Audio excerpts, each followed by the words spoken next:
Good morning. Yan. Maliwanag na guys.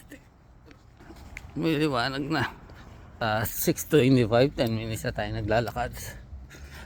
So hopefully sana abutan natin. But the bad thing is wala pa tayo sa kalahati. So wala pa tayo sa kalahati. Do you think aabutan ba natin ang sunrise? Dapat din ako nagtanong sa kanila, dapat naglakad na agad ako.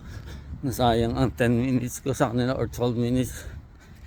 Ay, ganun talaga guys. So sana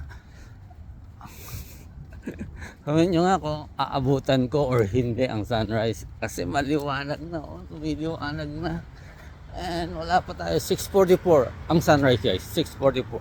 So we have a 19 minutes to catch up. Hopefully sana makatch up natin. Ito na tayo sa exit na. But the thing is, sabi ko nga sa inyo, yung hotel namin ay malayo sa beach at nakabukod talaga siya. Kasi for adults only pala. So kaya nakabukod. Walang mga bata.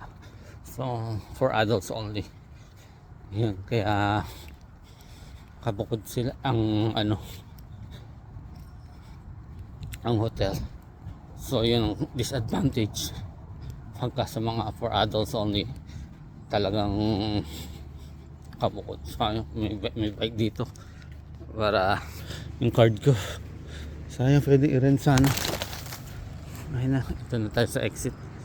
Ayun, worker, papasok pa lang. Diba? So hopefully catch up natin yan. Maliwanag na, oh. Diba, kanina madilim pa. Ayun yung mga workers. Yep, the workers here.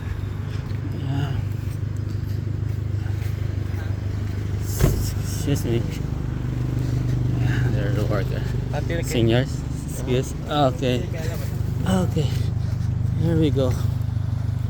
Malapit na. Malapit na. Ito na yung tulay. Okay, see you. Comment nyo kung maabutan ko or hindi. Thank you. Bye-bye. Bye.